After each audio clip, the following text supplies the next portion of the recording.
Laporan haters ke polisi, kondisi psikis Rizky Bilar terganggu, akui sering dapat ancaman.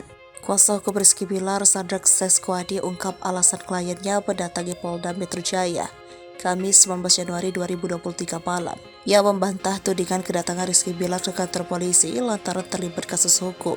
Suami Lesti Kejora tersebut hanya melanjutkan pemeriksaan terkait kasus dugaan ancaman kekerasan melalui media elektronik.